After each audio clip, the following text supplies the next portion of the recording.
É difícil não sair de casa sem ouvir algum comentário a respeito da previsão do tempo.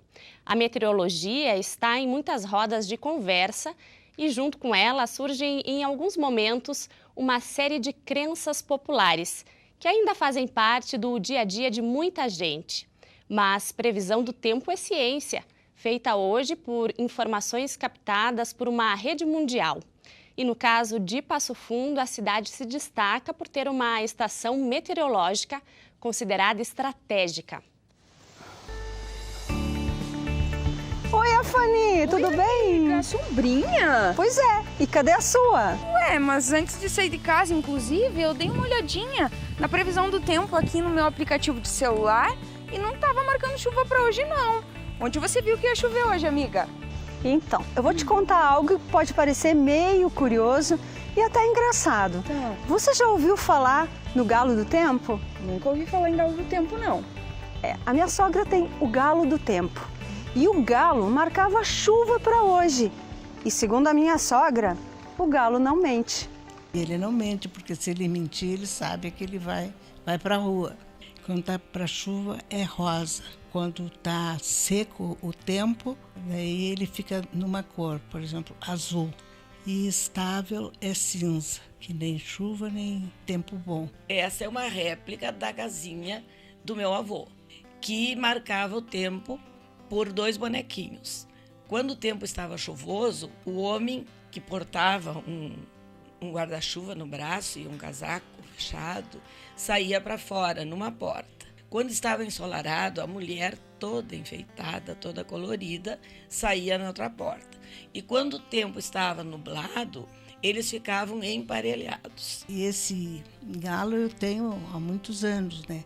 Porque antigamente o primeiro presente que dava para um casal, quando casavam, era um objeto desse, um galo, uma casinha com 2 personagens. Eu achava que o meu avô era mágico, que ele era um sábio, porque ele nem olhava na casinha do tempo e ele dizia bem certo. E a gente corria lá e só ratificava o que ele tinha dito.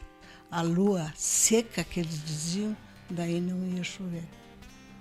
E eles previam sempre, né, por causa das plantações, o gado, para vacinar o gado, para todas essas coisas, eles, como se diz, iam pelos astros. Viam o sol também. Ou pela observação dos animais, ou pela dor do joelho, que ele dizia que começava a doer 2 dias antes da chuva.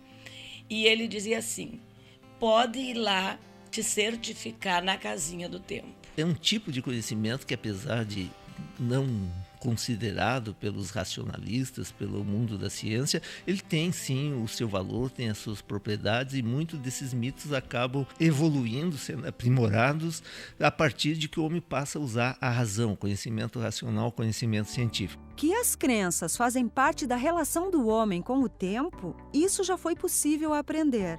Agora, a meteorologia que conhecemos hoje veio com Aristóteles e, segundo esse agrometeorologista, ficou ainda mais popular com um grego. Tudo isso antes de Cristo. A primeira obra, até inclusive que dá o nome à ciência da meteorologia, ela data do século IV a.C., é a obra meteorológica de Aristóteles. Mas o livro que foi mais popular na antiguidade e remonta a esse livro, muitos dos mitos que perpetuam, que até hoje sobrevivem na questão relacionada à meteorologia, é o chamado Livro dos Sinais, de um outro grego chamado Teofrasto, também antes de Cristo. Havia várias formas de prever o tempo relacionado com o comportamento de animais, com a questão de sinais de coloração, de nuvens, de ventos. Só que as medições da previsão, como conhecemos hoje, são um tanto diferentes da sua origem. Hoje, especialmente em toda uma modelagem física e matemática da atmosfera, ela envolve um sistema de observação que em escala global, ou seja, de todo o planeta, não só da superfície da Terra, mas também de níveis de altitude na atmosfera,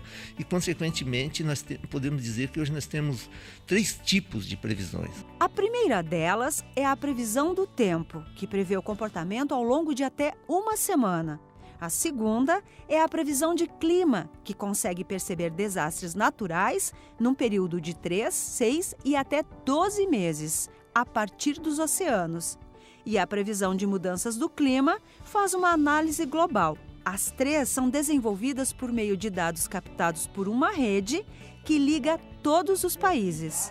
Em Passo Fundo, as primeiras medições datam de 1911, mas é desde 1974 que a previsão da cidade e região é feita nesta estação, por meio de uma parceria da Embrapa Trigo com o INMET, Instituto Nacional de Meteorologia. O responsável pelas 3 medições diárias é este observador meteorológico, com 20 anos de experiência na área, que incluem cursos pela Marinha, Aeronáutica, Infraero e pelo INMET. Há todo um processo que eu vou fazer vários cálculos, são observações, vários cálculos, montar uma carta e mandar para os meteorologistas em Porto Alegre. Que é tudo feito no científico, com técnica, é matemática e geografia que no dia a dia não tem como fugir dessas 2 matérias. Esse é o heliógrafo, que mede a insolação diária.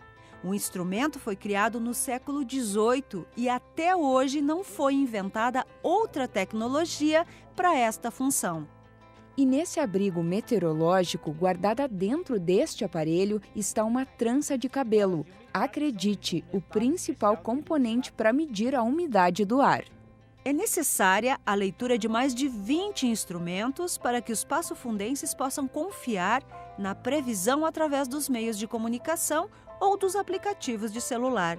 Neste caso, use aplicativos ligados aos serviços oficiais de meteorologia. Fundamentalmente, a origem dessas previsões de aplicativos tem nos mesmos centros, tem a mesma confiança, e que varia às vezes a interpretação, o conhecimento dos meteorologistas que atuam na determinada região.